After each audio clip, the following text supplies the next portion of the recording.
Hello అండి, నమస్కారం. ఎలా ఉన్నారు అందరూ? బాగున్నారా? మీరందరూ ఆనందంగా ఆరోగ్యంగా ఉండాలని అమ్మవారిని ఎప్పుడూ కోరుకుంటూ ఉంటాను. ఆరోగ్యంగా ఉండాలంటే ఇంటి వంట తినాలి మరి. అందుకే ఇంటి వంట తిందాం, ఆరోగ్యంగా ఉందాం. నేను మీ రాజ్యలక్ష్మి. లక్ష్మీప్రియ వెజ్ కుకింగ్ వీడియోస్కి స్వాగతం. మన సౌత్ ఇండియన్స్ ఇష్టంగా ఎక్కువగా చేసుకునే బ్రేక్ఫాస్ట్లో పెసరట్టు ఒకటండి. ఈ పెసరట్టు చాలా టేస్టీగా ఉంటుంది, చాలా ఇష్టంగా తింటాము. అయితే చేసుకోవడమే కాస్త కష్టం అండి. పెసల్ని నానబెట్టి రుబ్బుకుని అట్లు వేసుకోవడం చాలా విసుగ్గా అనిపిస్తుంది. అది కూడా టైం లేనప్పుడు పెసరట్టు తినాలి అనుకున్నప్పుడు చేసుకోలేకపోతాం. అయితే ఈ పెసరట్టు యొక్క ప్రీమిక్స్ పౌడరు ఇలా చేసి పెట్టుకున్నారంటే ఎప్పుడు కావాలంటే అప్పుడు మీరు పెసరట్లు తినేయచ్చండి. నిజమండి, ఇలా చేసి పెట్టుకున్నారంటే చాలా ఈజీగా చేసుకోవచ్చు.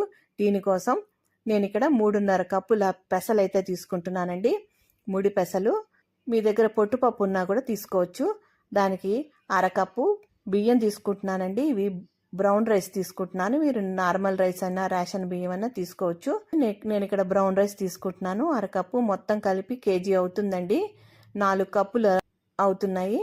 3.5 కప్పుల పెసలు, అరకప్పు ముడి బియ్యము అంటే బ్రౌన్ రైస్, ఇవన్నీ కలిపి కేజీ అవుతుంది. శుభ్రంగా కడిగేసి నీడను ఆరబెట్టేసి తర్వాత బాగా ఎండిన తర్వాత పిండి మరలో పిండి పట్టించేసుకోవచ్చండి. ఎక్కువ మోతాదులో చేసుకుంటే నేను ఇక్కడ కేజీ చేసుకున్నాను కాబట్టి మిక్సీలోనే పిండి పట్టేసుకున్నాను. ఈ విధంగా పల్చగా ఆరబెట్టుకోవాలి. స్కూల్ తెరిచేశారు కదండి, పిల్లలకి హడావిడిగా టిఫిన్స్ చేయాలి, పిండి ఏమి రుబ్బలేదు. అలాంటప్పుడు ఈ ప్రీమిక్స్ పౌడర్ ఉంటే కనుక మీరు ఒక అరగంట ముందు నానబెట్టుకున్నారంటే చక్కగా పెసరట్టు వేసేసుకోవచ్చండి. ఆరోగ్యానికి ఆరోగ్యం, అలాగే ఈజీగా చేసుకోవచ్చు, టేస్టీగా కూడా తినొచ్చు. ఇవి డయాబెటిక్ పేషెంట్లకి ఎంతో ఉపయోగపడుతుంది కదండి ఈ పెసరట్టు. అలాగే వెయిట్ లాస్లకు కూడా ఉపయోగపడుతుంది. అందుకని తప్పకుండా ఈ ప్రీమిక్స్ పౌడర్ అయితే తయారు చేసి పెట్టుకోండి. ఈ విధంగా పల్చగా బట్ట మీద రాత్రంతా ఆరబెట్టేసేయండి. పొద్దుట ఎండొస్తే ఎండలో ఎండబెట్టేసుకోండి. ఎండిన తర్వాత పౌడర్ చేసేసుకోవడమే. బాగా ఆరిపోయాయండి. నేను దీంతో పాటుగా అల్లము, పచ్చిమిరపకాయల ముక్కలు కూడా ఎండబెట్టుకున్నానండి. దీనికి సరిపడా కేజీ పెసలకు సరిపడా పచ్చిమిరపకాయలు, మీ తినే కారాన్ని బట్టి పచ్చిమిరపకాయలు, అలాగే అల్లం కాస్త ఎక్కువగానే తీసుకున్నానండి. ఎందుకంటే ఆరిపోయిన తర్వాత కారం అంతా తగ్గుతుంది కదా, అందుకని చెప్పి కొన్ని పచ్చిమిరపకాయలు ఎక్కువే తీసుకున్నాను. అల్లం ముక్కలు కూడా ఇవి నీడను ఆరబెట్టాను. తర్వాత ఎండలో కూడా ఆరబెట్టుకున్నాను. అలా ఎండేదాకా ఎండబెట్టుకోవాలండి. చూడండి, బాగా క్రిస్పీగా ఎండిపోయాయి. ఇవి ఈ పెసలతో కలిపేసుకుని మిక్సీ జార్లో తీసుకుని మెత్తటి పిండిలా తయారు చేసుకోవాలి. మీరు ఎక్కువ మోతాదులో చేసుకుంటే పిండి మరలో కూడా పట్టించుకోవచ్చు. అంతే అండి, చాలా ఈజీగా చేసుకోవచ్చు.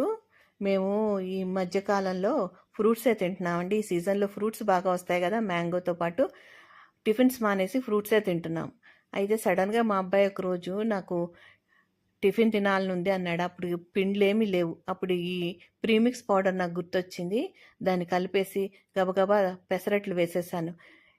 నాకు కావాలంటూ తిననాళ్ళు కూడా పెసరట్టు తినడానికి రెడీ అయిపోయారు. ఈ విధంగా మిక్సీ పట్టుకుని జల్లించుకోవాలి. వచ్చిన మొరువుని మళ్ళీ మిక్సీ జార్లో వేసి మిక్సీ పడుతూ ఉండాలి. ఈ విధంగా మొత్తంగా పెసలన్నీ కూడా మిక్సీ పట్టేసుకున్నాను. ఈ విధంగా నేను ఒక స్టీల్ డబ్బాలో స్టోర్ చేసి పెట్టుకున్నానండి. మీరు గాజు సీసాలోనైనా స్టోర్ చేసుకోవచ్చు. కావాల్సిన పిండిని తీసుకుని కొద్ది కొద్దిగా నీళ్లు పోసుకుంటూ ఉండలు లేకుండా కావాల్సినంత జారుగా పిండి కలుపుకోవాలి. కొద్ది కొద్దిగా నీళ్లు పోస్తూ కలుపుకోవాలండి. ఒకేసారి నీళ్లు పోస్తే ఉండగట్టేస్తుంది. అందుకని చెప్పి కొద్ది కొద్దిగా నీళ్లు పోస్తూ బాగా పేస్ట్లా చేసుకున్న తర్వాత కావాల్సినన్ని నీళ్లు పోసుకోవాలి. మూత పెట్టి ఒక 1/2 అవర్ నానబెట్టాలండి. వీలైతే 15 నిమిషాలైనా నానబెట్టాలి. తర్వాత నేను ఒక అరగంట తర్వాత చూస్తున్నానండి, మూత తీసి కొద్దిగా గట్టిపడింది. కొద్దిగా నీళ్లు పోసి కలుపుతాను. ఒక రుచికి సరిపడా ఉప్పు, ఒక 1/2 టేబుల్ స్పూన్ జీలకర్ర పొడి వేశాను. ఇవన్నీ బాగా కలిసేటట్టు కలుపుకోవాలి. తర్వాత దీనిపైన జల్లుకోవడానికి ఉల్లిపాయ తరుగు, కరివేపాకు, కొత్తిమీర తరుగు, క్యారెట్ తరుము సన్నగా తరుక్కుని పెట్టుకున్నానండి. ఇవన్నీ కూడా బాగా కలిపేసుకోవాలి. ఇందులో ఒక 1/2 టేబుల్ స్పూన్ జీలకర్ర, చిటికెడు ఉప్పు వేసి మిరియాల పొడి వేసి బాగా కలుపుకోవాలండి.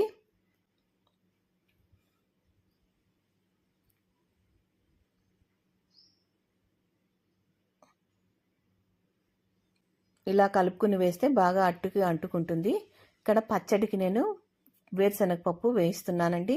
పల్లీలు 1/2 కప్పు పల్లీలు వేయిస్తున్నాను. తర్వాత వేయించినవి జార్లోకి తీసుకున్నాను. అలాగే 1/2 కప్పు పుట్నాల పప్పు, 1/4 కప్పు ఎండు కొబ్బరి పొడి, ఇది పండు మిరపకాయ ఉప్పు వేసి నూరి పెట్టుకున్న మిశ్రమం అండి. లేదంటే మీరు కారం కానీ పచ్చి కారం కానీ పచ్చిమిరపకాయలు కానీ వేసుకోవచ్చు. తర్వాత రుచికి సరిపడా ఉప్పు, కాస్త పులుపు కోసం మామిడికాయ తురుము వేశాను. ఒక జీలకర్ర 1/2 టేబుల్ స్పూన్, వెల్లుల్లి రెబ్బలు 4-5 వేసి మెత్తగా పేస్ట్ చేసుకున్నానండి. అంతే అండి. ఇది చాలా పాతకాలం నాటి రెసిపీ. మేము చిన్నప్పటి నుంచి ఇవి చేస్తాం. దాదాపు 40 ఏళ్ళ నుంచి ఈ పచ్చడి చేస్తూ ఉన్నాం.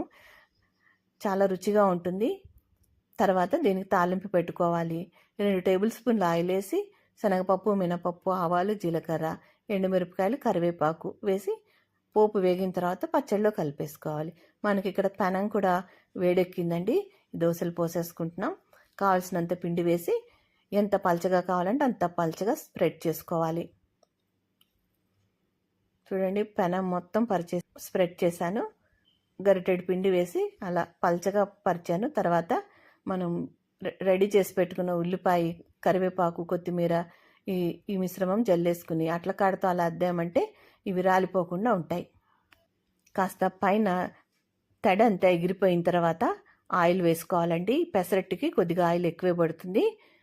చుట్టూరా పైన కూడా కాస్త ఆయిల్ వేసుకోవాలి. చూడండి, ఎర్రగా కాలిపోయింది. రెండో వైపుకి తిప్పుకుంటున్నాను. అంతే అండి, క్రిస్పీగా టేస్టీగా ఉండే పెసరట్టు అయితే రెడీ అయిపోతుంది. మీరు అరగంటలో పెసరట్టు తినేయచ్చండి. పెసలు నానబెట్టి రుబ్బి పని లేకుండా ఈజీగా చేసుకోవచ్చు. అలాగే ఆఫీసులకు వెళ్ళే వాళ్ళు, వర్కింగ్ ఉమెన్స్, తర్వాత హాస్టల్లో ఉండే పిల్లలు, సొంతగా వంట చేసుకునేవాళ్ళు, బ్యాచిలర్స్కి ఈ రెసిపీ చాలా ఉపయోగపడుతుందండి. ఈ విధంగా ప్రీమిక్స్ పౌడర్ ఉంటే ఎప్పుడంటే అప్పుడు పెసరట్లు వేసుకోవచ్చు. ఒకసారి ట్రై చేసి చూడండి. మీకు ఎలా కుదిరిందో నాకు కామెంట్స్ రూపంలో చెప్పండి. అంతే అండి, ఎన్ని కావాలంటే అన్ని వేసుకోవడమే.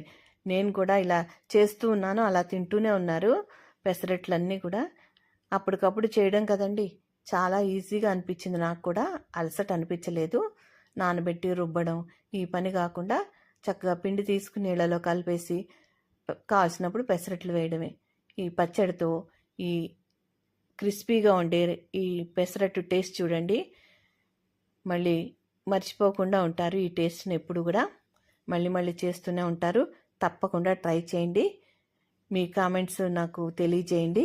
ఈ వీడియో నచ్చితే కనుక మీ బంధుమిత్రులకు షేర్ చేయండి. అలాగే లైక్ చేయడం మర్చిపోవద్దు. మీరు లైక్ చేసి నన్ను సపోర్ట్ చేయండి. అలాగే మీకు ఎటువంటి రెసిపీలు కావాలో నా కామెంట్స్ రూపంలో చెప్పండి.